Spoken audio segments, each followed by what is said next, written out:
everybody. Oops. This your girl, Donna D, aka the Urban Mommy, and I am back with another podcast. Today, as you can see, it is time for a 20-minute tea. That is the time in which I give you the tea that's been going on around. I want to make sure that when you go out into the streets, you already know what's happening. Nobody can tell y'all nothing because y'all already know. All right? I watch the news so that y'all don't have to.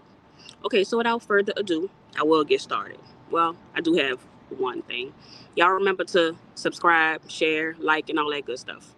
I need those ratings, y'all. I know y'all enjoy my tea. All right, so let's get started. So the first one is going to be a point of personal privilege. That means I'm going to say something that's, might not be a trending topic, but it is to me today. So there is a school by the name of Warren Easton. It's a high school in New Orleans. It's pretty well known. They do great academically. They have a great football program over there. Just look it up. It's a nice school. Now, just to be cool, just to be clear, in full disclosure, my son does go there, but he don't really have anything to do with this story. But I'm just telling it because it is what it is. All right, so let me just tell y'all this. So we have an organization in Louisiana called the LHSAA. That's the Louisiana High School Sports Association, and they pretty much regulate the sports that happen within the state. It's a good thing, and then it's a bad thing. The bad thing is they're a private nonprofit. Pretty much, they run it like death row. They don't answer to anybody. They give a sanction, and it is what it is. I mean, sometimes you can appeal, but it's a lot of politics involved. I'm bringing it up because they have put down what I think is a cruel and unusual punishment for these children. There was an alleged violation of recruiting, a recruiting violation. And because of that, 2 coaches were suspended, the school was fined, and they have went even further and they have taken the football season away from the children. I think that's unfair. I don't think that the punishment fits the crime. If you're going to punish the people, that's fine. Punish the adults that did it, but don't take this away from children. We all know how important sports is. I'm sorry, y'all. How important sports are to children. We got to make sure that we don't. I mean, we have our children going through enough. There's a lot of crime and violence. There's a lot of stuff that they're getting into that they shouldn't. So let's not take away something that they are using positively. A lot of these kids have nothing else but sports. And to take it away and say that you can't go to the playoffs because something that a coach did last year for a kid this year that's not even playing. So, I mean, it was a recruitment allegation that didn't even come to fruition. So it's like, whatever. That's neither here or there.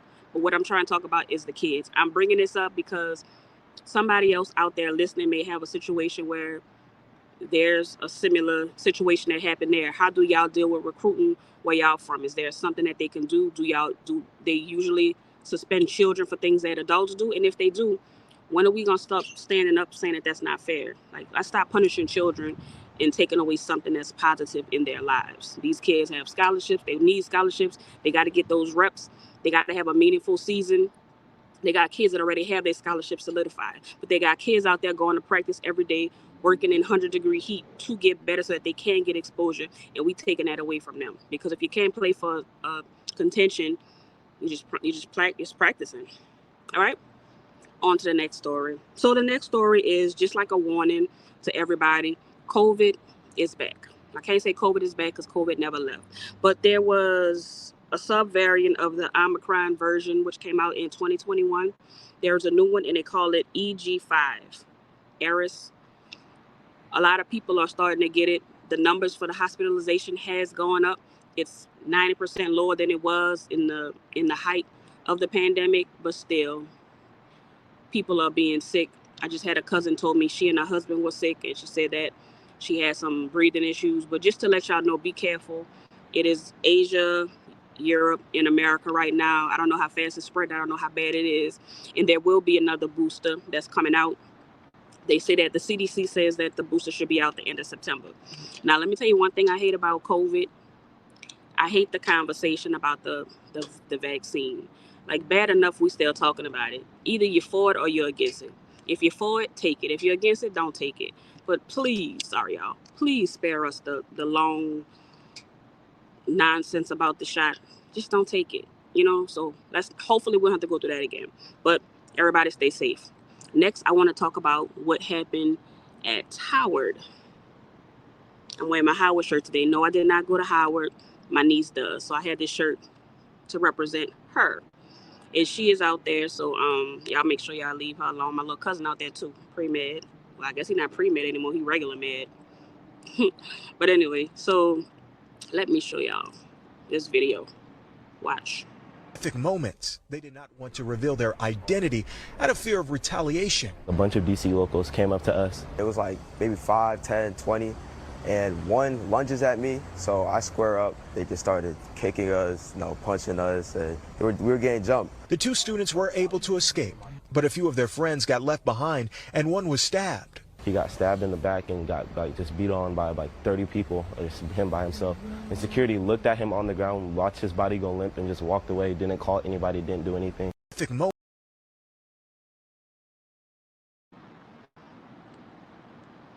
All right, so that was the story. So in response to that, Howard says they are stepping up security around the school. They have installed some new cameras. They're going to do a key card entry. They're going to add more key card entries to the campus. There's a group that goes around and has been going around vandalizing different groups, fighting and all kind of stuff. So they know about the group. It is a thing.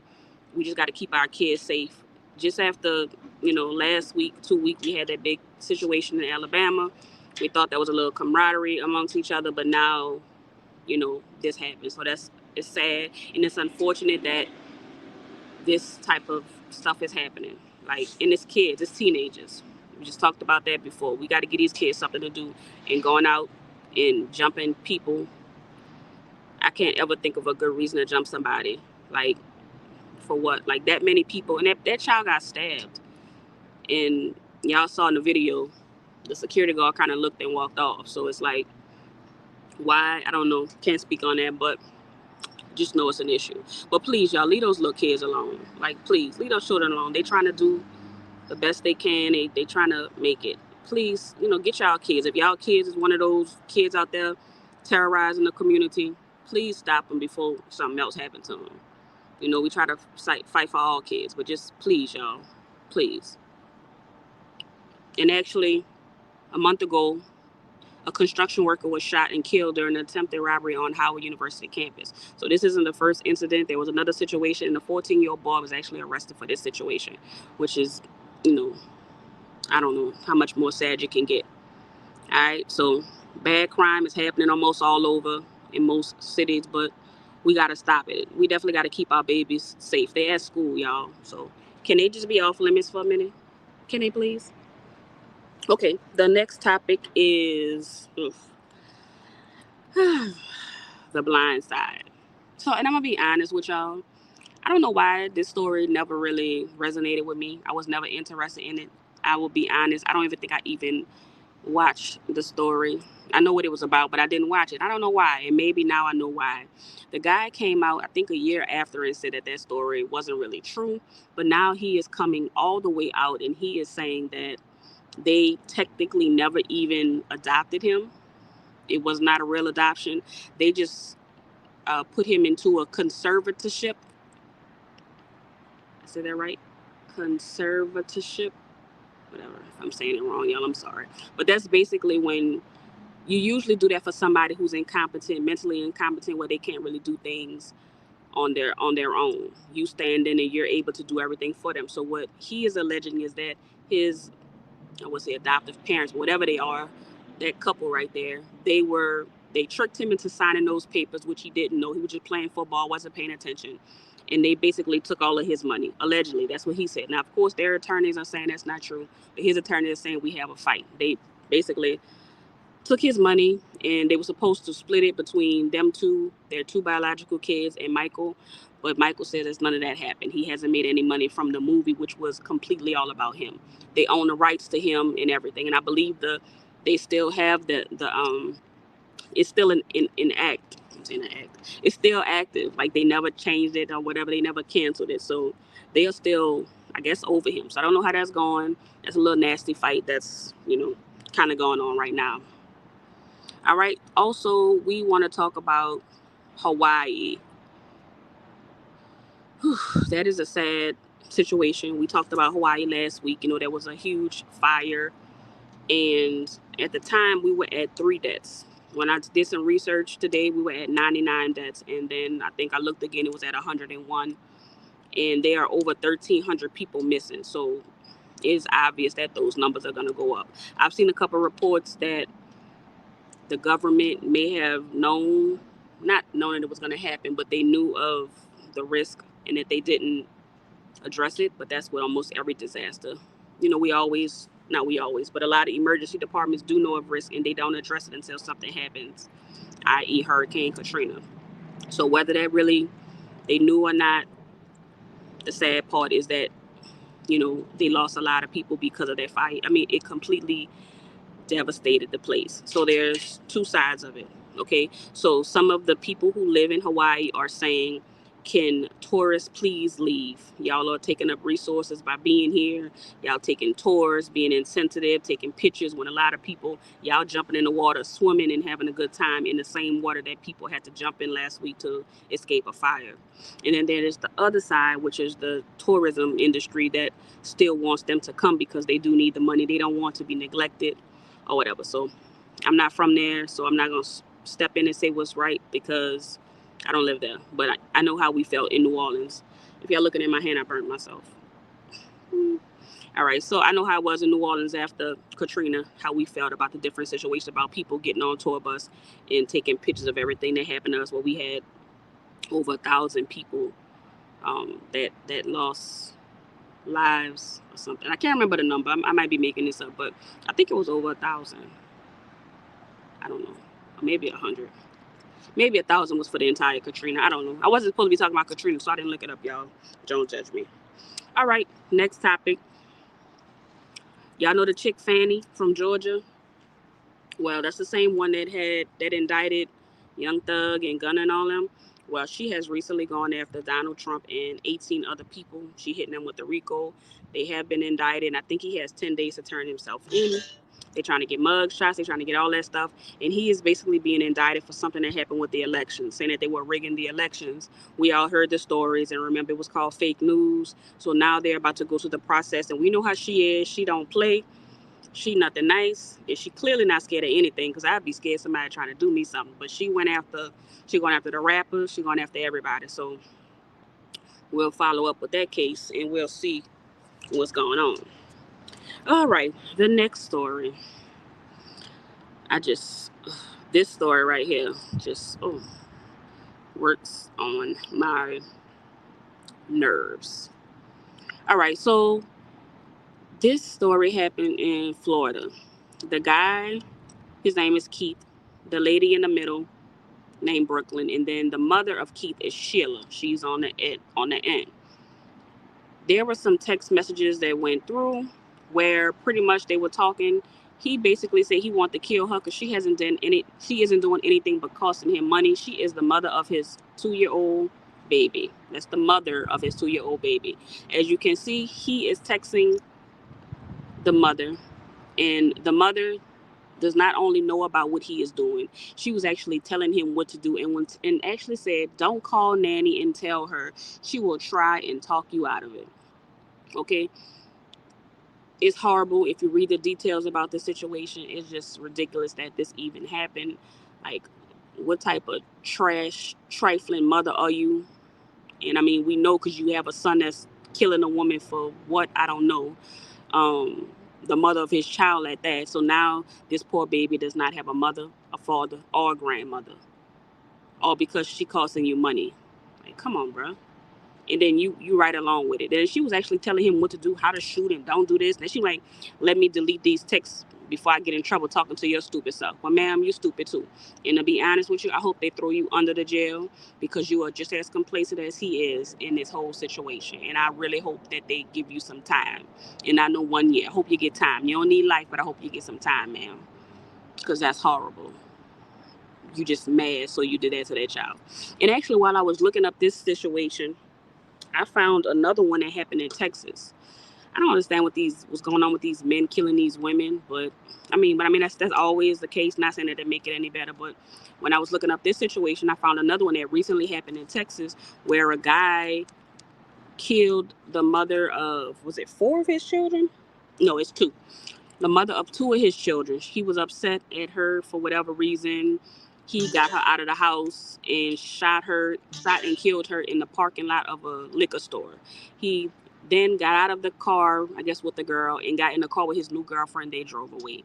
He told his family about it. That somebody must have called the police. The police went to the house and said, we don't see anything going on. And then, so they left it alone. But come to find out, the girl was shot in the parking lot of a liquor store. So it's a whole nother case. They didn't release her identity, but they did release his. So if you know him and you know her, then you know who she is. All right. The next story isn't really a story. It's really our homework for next week.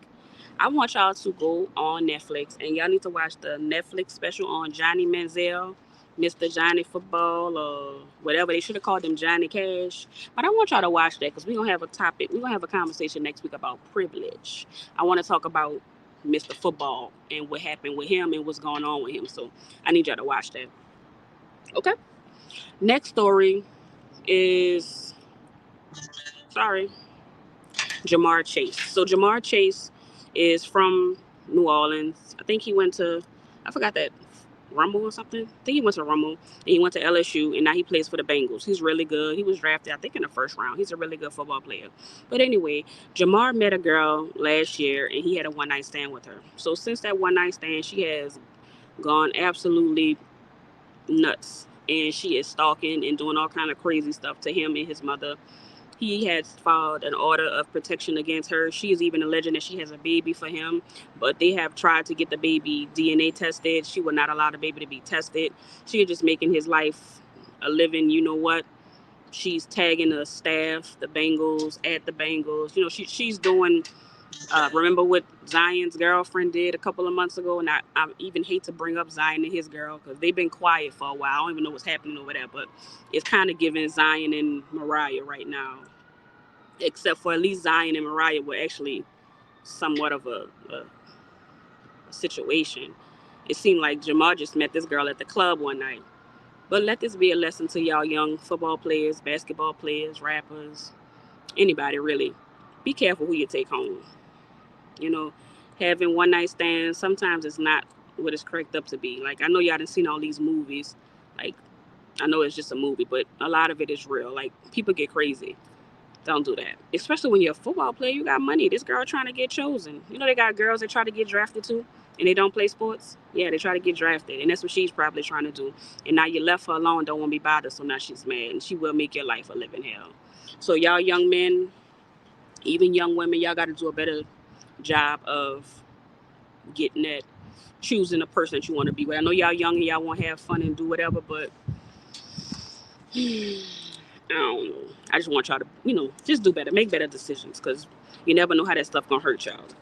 And my last story, it's not really a story. Well, it is a story. It's something I want to discuss because I really don't know the answer, but I want this really to be more like a discussion. So a lot of rappers have been canceling concerts. So Lil Baby, Dirt, Moneybagg Yo, they have had to cancel concerts. Sometimes they say it's because of low ticket sales. Sometimes they say it's mental health. I mean, I heard all kind of stories. I heard on one of the podcasts I was listening to earlier, they were saying that it's hard to tour when Drake and Beyonce is touring. So, I mean, it could be a money issue. It could be all kind of issues. Since COVID, the cost of touring is expensive. So sometimes maybe these entertainers, these companies are looking at the cost and maybe it just doesn't work. I don't really know what the reason is. But like I say, people keep saying low ticket sales. If it is low ticket sales, like what is the difference between rap now and then? I mean, are the tickets just that much more expensive or is life just that more expensive? What is the reason why these guys are canceling these concerts? Like I said, that's just a discussion that I want to talk about. And I remember I want to talk about that. And I want y'all to go watch that Johnny Manziel story because I want y'all to be able to come back and be able to understand what I'm talking about. Now, I know I watched the news, so you don't have to, but I really do need y'all to go see this Netflix special because the privilege is real on now. I ain't hating on them. I'm just saying I just wish I could get some of that. But anyway, that's all. Y'all remember to like, share, comment. Tell somebody about me, y'all. And y'all come back next week because I will have more news, more tea for y'all.